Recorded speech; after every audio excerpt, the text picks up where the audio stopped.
Salut, tu vas bien? Bah, écoute, dis-moi un petit peu comment ça s'est passé la semaine dernière et comment tu as vécu les énergies de la semaine. Dis-moi aussi si ce que j'ai pu t'apporter a pu t'aider à optimiser chaque énergie de chaque jour. Tiens-moi au courant de tout ça, ça m'intéresse. Tu peux me dire ça en barre de commentaires. Voilà, et ben écoute, on va commencer tout de suite avec la météo énergétique de la semaine du 12 avril au 19 avril. Et tu vois, je vais arriver à le dire sans compter sur mes doigts. Donc je progresse. Et donc on va commencer comme à notre habitude par la guidance générale de la semaine. On va commencer par la guidance des énergies de la semaine avec l'oracle des esprits de la forêt. Et ensuite on va voir jour après jour, grâce à l'oracle Béline, les énergies et leur évolution au fil des jours. C'est parti.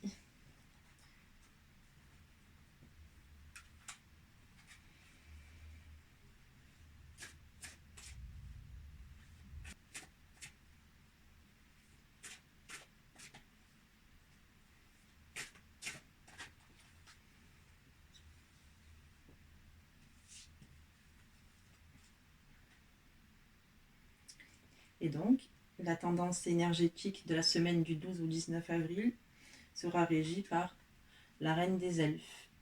Alors de quoi elle parle? La reine des elfes, c'est une carte qui parle de, on va dire, de pression, en tout cas de... Hop là. Elle parle des responsabilités qu'on a et des obligations qui sont derrière ces responsabilités.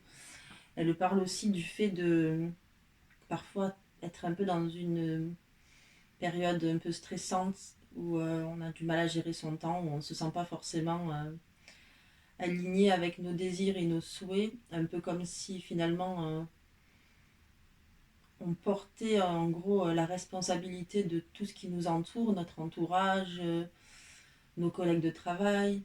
Et de ce fait, cette carte, elle te dit, elle te parle un peu de tout ce poids que tu portes, de toute cette fatigue que ça peut engendrer.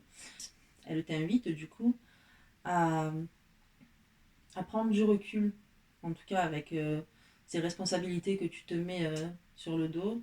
Elle te parle du fait de relativiser et que tu n'es pas seul à devoir porter toutes ces responsabilités-là, mais qu'il y a aussi d'autres gens qui peuvent t'aider, qui peuvent te seconder. Cette carte, en fait, c'est une invitation à déléguer un petit peu certaines choses. C'est une invitation à déléguer, d'ailleurs, tout court. Et du coup, à t'enlever, à te libérer de la pression que tu peux te mettre parfois parce que tu as trop de choses à gérer à la fois. Voilà. Et donc, on va voir jour après jour les tendances énergétiques de la semaine avec l'oracle Béline.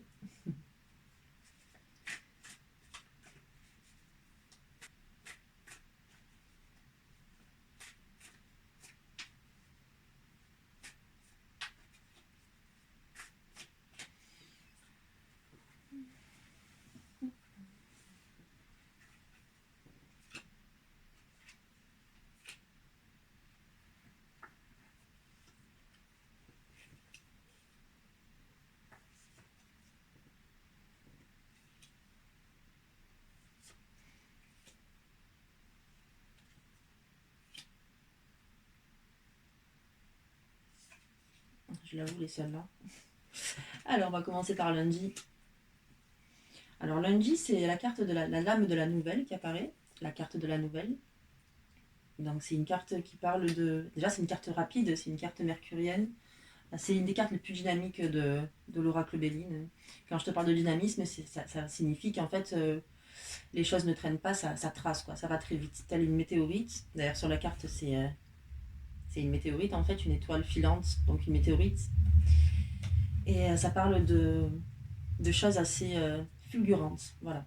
Ce sont vraiment des énergies assez fulgurantes. Et donc, là, la nouvelle, alors, généralement, hein, quand tu prends ça en premier degré, on va parler du fait de recevoir un courrier, un message, mais un message important et qui t'invite à sans doute changer quelque chose dans ta vie de façon positive ou négative. Ça va dépendre du contenu du message. Mais c'est un message en tout cas qui va très rapidement court-circuiter le cours de ta vie. Et, et de ce fait, bon, tu devras sans doute faire preuve d'adaptation à ce moment-là. Donc c'est aussi une carte pour moi qui parle d'adaptation, puisque quand tu reçois une nouvelle ou un message ou une information, et que c'est une information qui surgit comme ça de nulle part, très généralement, ça parle d'une modification de tes habitudes ou de ta routine, ce qui n'est évidemment pas toujours négatif, puisque ben, parfois ça fait du bien aussi de changer d'habitude, enfin, de sortir de ses habitudes et de sa zone de confort. Et cette carte, elle parle aussi de ça, de sortir de sa zone de confort et de faire preuve d'adaptation par rapport à l'information qui sera dégagée. En tout cas, du message ou de l'information. Cette carte, elle peut aussi vouloir dire que tu auras des nouvelles de quelqu'un dont tu n'as pas eu de nouvelles depuis très longtemps. Et que du coup, ça peut changer un peu le cours de tes habitudes puisque tu seras surprise et surpris d'avoir de ces nouvelles. On a compris. Mardi. Mardi, c'est la paix, très belle carte. La paix, c'est la carte un peu de l'apaisement, pas de la sagesse, plutôt de l'apaisement moral, mental et énergétique en fait. C'est la carte qui parle du fait de simplement recevoir et ne pas être justement dans l'action là, mais plutôt juste recevoir cette sérénité. C'est une carte qui peut parler aussi du fait de se rabibocher avec quelqu'un, de faire la paix, on va dire, avec quelqu'un. Ça peut parler aussi de ça, cette carte. Le fait d'enterrer la hache de guerre. C'est une carte, moi, je trouve, enfin, moi, quand je l'aperçois comme ça, c'est comme si elle me massait, tu sais. C'est une carte qui t'apporte cette fluidité, cet apaisement et cette évidence énergétique, justement, alignée à ton énergie à toi. Elle est thérapeutique, cette carte. Donc, mardi, je pense vraiment qu'on t'invite à être à l'écoute ou à la recherche aussi d'ailleurs de la paix intérieure. Mais la recherche, c'est souvent trouver la paix intérieure, on dit on la trouve, on la reçoit. On la trouve ou on la reçoit, la paix intérieure. Est-ce qu'on la trouve ou est-ce qu'on la reçoit? Peut-être les deux.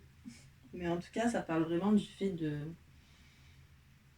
partir à la recherche quand même de la paix intérieure et peut-être aussi par le biais de la méditation, par le biais de l'écriture. Mais contrairement à il y a 15 jours, c'est pas une écriture qui va t'inviter à aller chercher des zones d'ombre. Là, au contraire, c'est juste une écriture où tu vas pas réfléchir à l'intention que tu mets à cette écriture-là, peut-être. Simplement, tu laisses couler ce qui sort de ta main et tu exprimes ce qui sort sans réflexion, sans intention préalable.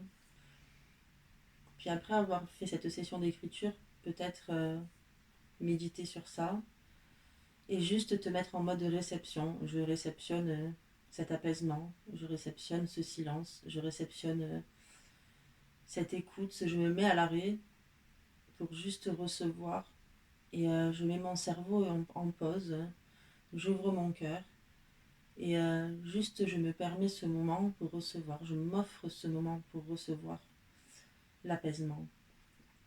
Le mardi t'invitera à ça, alors ça ne sera pas forcément au cours de la journée, peut-être quand tu rentreras de ton travail ou le matin avant de partir travailler, mais vraiment mardi c'est un jour qui t'invite à te poser peut-être que 10 minutes ou un quart d'heure, mais te poser, méditer et partir à la recherche de la paix intérieure parce que c'est quelque chose qui va te nourrir, sans doute pour le cours de la semaine. Alors mercredi. Mercredi c'est la ruine. Je pense que mercredi ça va être un jour de balayage. Il y a sans doute quelque chose qui va s'effondrer. Peut-être la bourse, j'en sais rien. Je connais rien en bourse, hein, mais il y a quelque chose qui va s'effondrer pour pouvoir se reconstruire après.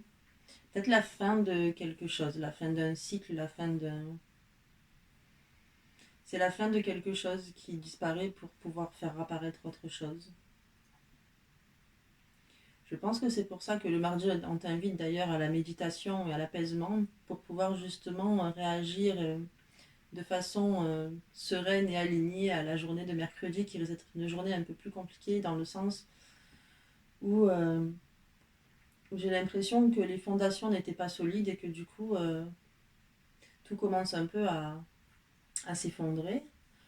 Et c'est pas forcément quelque chose de négatif parce que tu peux aussi grâce à ça repartir sur quelque chose de nouveau. Enfin, je pense aussi que c'est une carte qui te parle de la fin d'un cycle et du début d'un autre, tout simplement, en fait. Et accepter cette fin, accepter que toute chose a une fin et que du coup, il faudra que tu t'adaptes à ça. Je pense même que ça sera judicieux pour toi que cette fin arrive, puisque ça te permettra de repartir sur quelque chose de nouveau, de te renouveler aussi. Donc c'est plutôt, je vais pas dire que c'est plutôt positif, mais en tout cas c'est enrichissant, c'est sûr. Même si c'est pas toujours agréable, même si l'épreuve elle n'est pas toujours évidente à digérer, mais c'est une expérience à vivre dans l'existence humaine, je pense aussi. Le moment où on voit que tout s'effondre et même si c'est dur parce qu'on a des repères par rapport à notre vécu, à nos habitudes, parfois il faut que ça s'effondre pour pouvoir repartir à zéro, même si c'est cruel. Et mercredi, ça sera vraiment l'occasion d'accepter la fin de quelque chose pour faire rejaillir ou peut-être faire naître, pour faire naître quelque chose de nouveau. Allons voir un peu ce que nous dit jeudi. Jeudi, c'est la lame de la négociation qui apparaît. Donc la carte du pourparler. Alors c'est souvent une lame qui parle du fait peut-être de négocier par exemple son salaire à son employeur. Ça peut être aussi le fait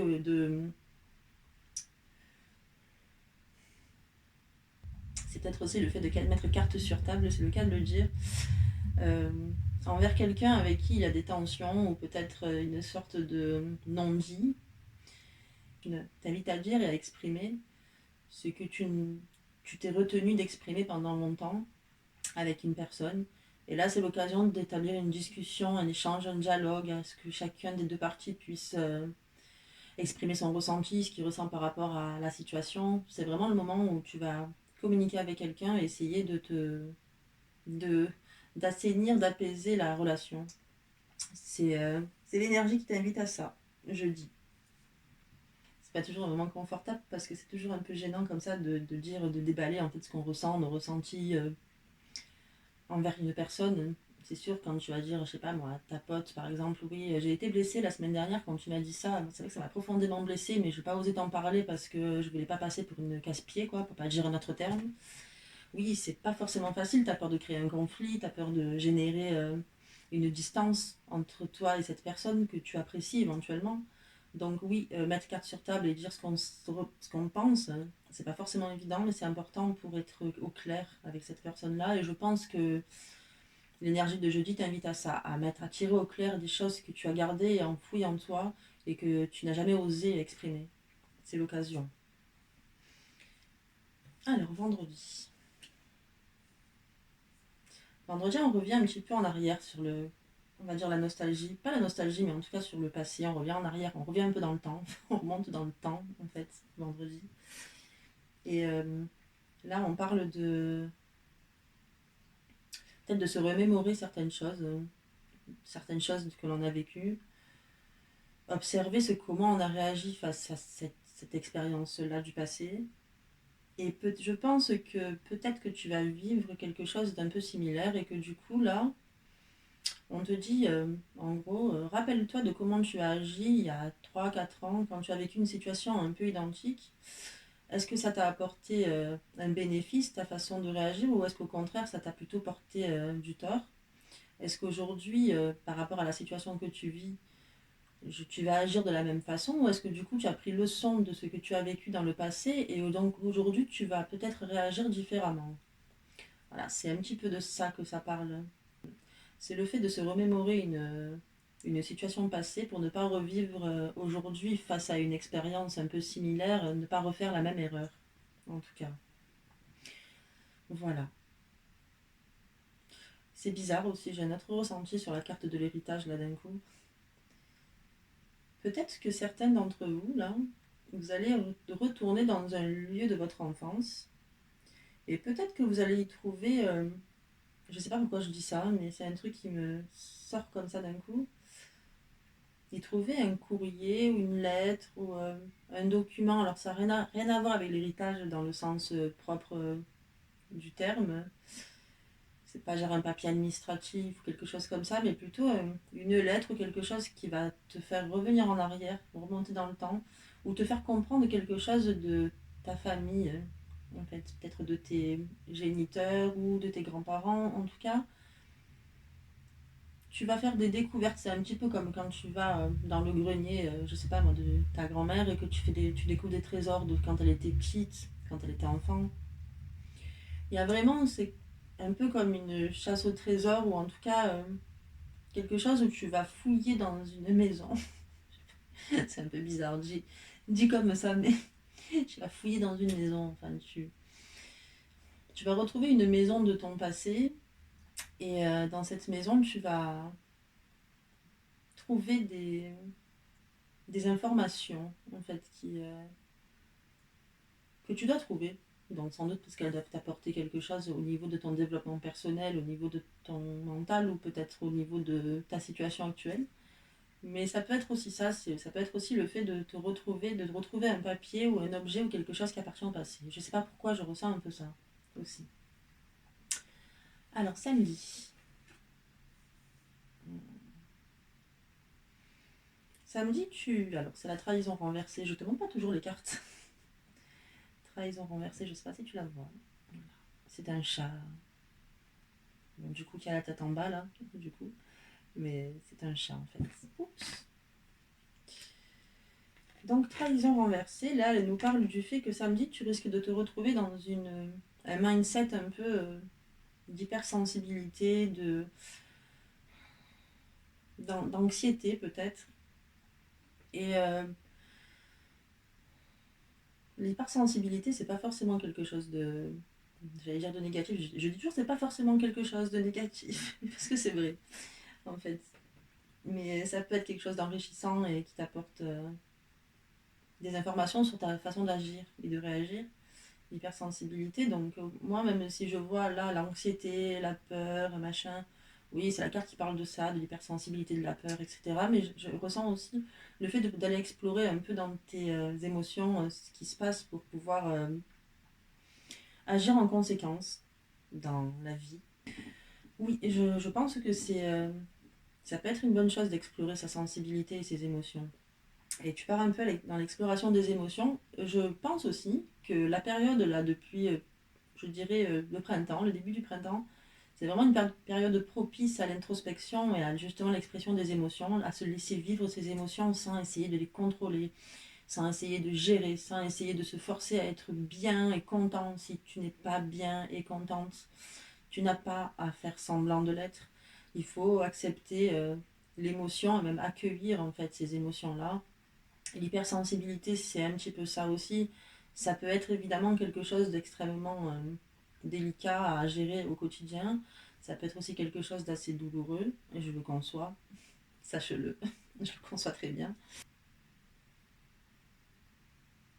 C'est aussi un trait de ton caractère qui peut être très riche, hein, parce que grâce à ça, tu peux ressentir les choses beaucoup plus fort qu'une personne moins sensible, et du coup, tu peux recevoir aussi des énergies beaucoup plus subtiles. Et ça peut servir dans le quotidien, dans la vie de tous les jours aussi, de ressentir ça parce que ça peut te permettre d'anticiper certaines choses, d'agir en conséquence et, et du coup de pouvoir aussi prendre la décision qui convient le mieux.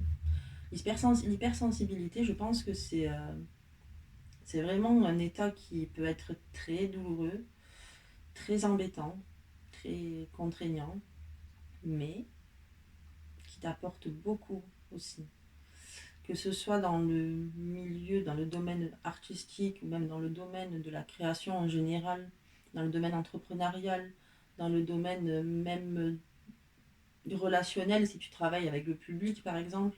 L'hypersensibilité, ça peut être à la fois très dur parce que tu reçois toutes les énergies de la personne, mais en même temps, le fait que tu les reçoives, si tu arrives à canaliser ça, ça peut te permettre aussi, toi, d'agir en conséquence et de la façon la plus s'adapter. Et donc, enfin, pour clôturer la semaine, nous arrivons à dimanche. Et alors, dimanche, c'est le jour un petit peu où tu te libères et tu te déposes en toi et tu te libères un petit peu de toutes les contraintes que tu as pu ressentir au fil des jours.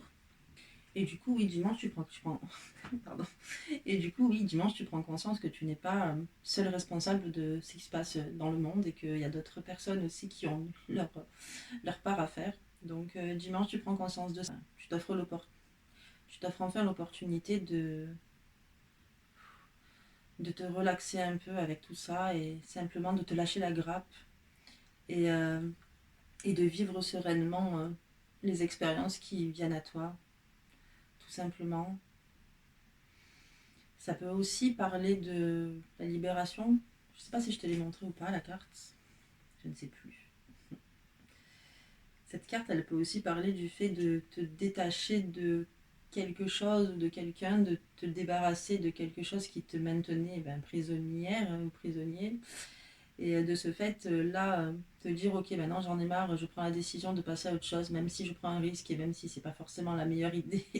Enfin, j'ai pas l'impression, même si j'ai pas l'impression que c'est la meilleure idée du siècle, je prends cette décision, je prends ce risque-là de me libérer de ça pour me sentir ensuite plus légère et pouvoir appréhender l'avenir de façon plus alignée avec ce que je suis, avec ce que je dégage, ce que je suis, ce qui me constitue.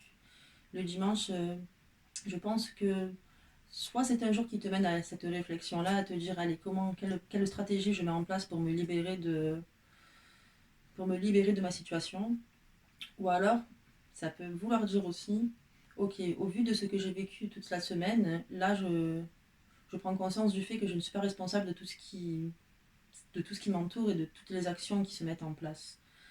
Et du coup, je lâche prise sur ça et je me fous la paix. Je me laisse tranquille et j'accepte mes erreurs, j'accepte de faire des erreurs parce que les erreurs sont des expériences et j'accepte aussi parfois de déléguer à d'autres personnes pour moi me laisser du temps pour m'occuper de moi. Et je pense que le dimanche, c'est un bon jour pour ça, justement, pour s'octroyer du temps pour soi, prendre soin de soi. Ça peut être se faire belle ou beau, se faire des masques, prendre un bain, ça peut être lire, ça peut être dessiner, ça peut être écouter de la musique, mais c'est vraiment te libérer des contraintes, te dégager aussi du temps de liberté pour faire pour faire ce qui toi te fait plaisir en fait. Et je crois que parfois on a tendance à oublier de se prendre ce temps-là parce qu'on a beaucoup de choses à faire, parce qu'on a beaucoup de responsabilités, donc on oublie de s'octroyer ce temps. Et je crois que c'est une sombre erreur parce que c'est à force de ne plus s'octroyer des moments de plaisir qu'on devient un peu fou, qu'on ne peut plus gérer quoi que ce soit parce que finalement on s'oublie. Et, euh, et en s'oubliant, on oublie pourquoi on est sur Terre et on oublie pourquoi on agit. Et je ne suis pas sûre que le pilote automatique soit la meilleure option pour vivre une vie alignée et, euh, et enrichissante en fait. Eh bien écoute, je crois qu'on a fait le tour des énergies de la semaine. Et j'espère que mon tirage va pouvoir t'aiguiller au fil des jours à t'adapter finalement à ces énergies-là. N'oublie jamais que quoi qu'il arrive, quoi qu'il advienne, tu es maître du jeu et tu as ton libre arbitre. Et ça, c'est extrêmement important. Je le rappellerai, je pense, à chaque météo énergétique, ça, que tu es maître du jeu. Moi, je suis là pour t'aider à surfer sur la vague, à t'adapter, à rentrer dans le flot des énergies. Mais c'est toi le maître du jeu, donc ne l'oublie pas. N'oublie pas de t'abonner pour pouvoir recevoir toutes les semaines ta guidance énergétique. N'oublie pas de mettre un pouce, parce que moi, ça m'encourage à continuer à créer du contenu. Et puis, écoute, sur ce, je te laisse. Je te dis à la semaine prochaine. Sans doute avant samedi, puisque je vais t'offrir un atelier de danse. Voilà. Je te fais plein de gros bisous et prends soin de toi.